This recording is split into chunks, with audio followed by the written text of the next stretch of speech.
Hey everybody, it's Mary. Thanks for popping in. You have to see how this card is made.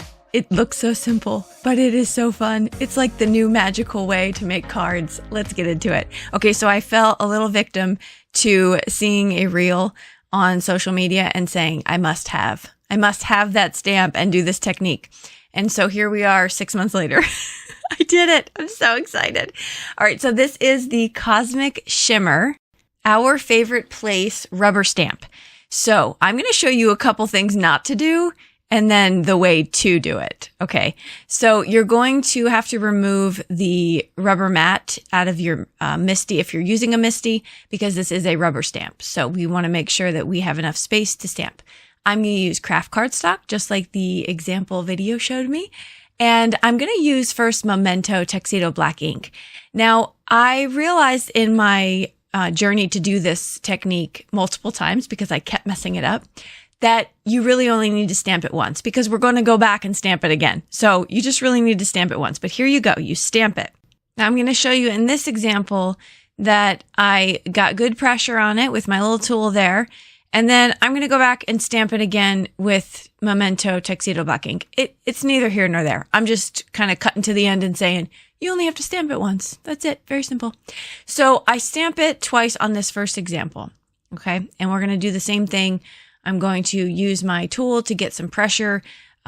Use whatever you have. Use your shirt, a little pressure with your wrist or your palm of your hand, and you will be good to go. Okay. So we have that stamped. Here's what you don't do. What you don't do next is you do not remove your stamp after cleaning it. So don't remove that, Mary. Mary, don't remove it. Mary, don't. Okay. As soon as I did that, I said, well, then what the heck? How am I going to restamp it? It's the whole point of the MISTI. All right, let's try it again. So I'm going to go back in. I'm going to spare you the second removal. I removed it again. Okay. I don't know what was going on in my mind, but let's move on. So I get it stamped. And now the next step is to take a white marker or pen. This is a Posco pen, I think it's called. And I'm just going to then color in wherever I want to on this card. Now, the examples on some of these stamps, they do a little bit of white on where the water is, because I assume they're walking like on a beach. They do their reflection and the water. I actually just did the two girls walking upright. I didn't do the reflection and I didn't do the water, but I did something really cool for that effect at the end. I'll show you. So that's it. The next step is to just go through and color it in with white. You might have some white paint that you can use just with a paintbrush and paint that in. That's it. All right. So then you let it dry. Once that's dry, I then switch to Versamark or VersaFine Clair Nocturne. And this is a pigment, really, really crisp black ink. That's why I said before you only need to stamp it once with whatever ink you use first. And then I'm going to go back in and we are going to stamp it down. Now, here's the thing. Because I moved it and tried to put it back on without having to go through the whole process, I got this really mirrored kind of funky look. Right, so take 3 on this very simple technique. We've restamped it just once. I have then recolored it off screen, so you don't have to watch me do that again. So here it is, all colored up one more time with the white. And now we're going to go back in for the final take, and I'm going to use the VersaFine Clair Nocturne pigment ink for a beautiful, crisp, black image over what we have. This is just so fun. Is it as magical as I think it is? Maybe I'm just been in my craft room too long today. Everything's just amazing me. I wanted to show you the reveal again in slow motion. That is so cool. Do you see why now when I saw this online, I was like, must try, must have. Do you have something in your stash that you can try already without having to purchase a stamp? I probably do, actually. So I'm going to have to go try this with all different kinds of techniques. And now I need some acrylic markers because I'm going to try different colors. This might have gotten out of hand.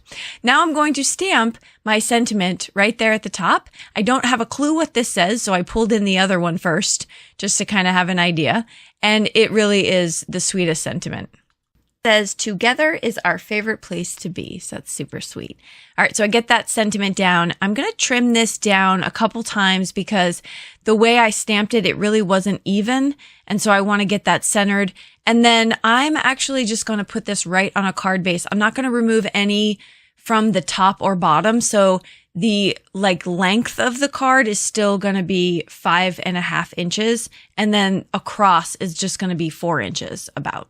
So, a little under 4, I think, actually. But anyway, here's how I'm going to finish off the card. Instead of doing the white like the examples kind of showed me, I went in with some stickles, which is glitter glue, and I'm going to highlight all of the water there. And that's going to give this really pretty glistening look of the card. They also had, the one girl had a bow on the back of her dress and the other girl had like a little hair tie. So I'm going to take some red glitter glue, pops of color, and I'm going to add that to the bow and then just one drop right where her hair tie is. And that is going to complete this card. No other embellishments needed, nothing else. To show you, here we go. That's the finished card. So let me know what you think. Do you think this is a cool technique? Do you have something in your stash that you can use to make this, recreate this? It's so fun. I really, really recommend it. Thanks so much for hanging out with me. I will see you all in the comments down below and in the next video. Bye-bye.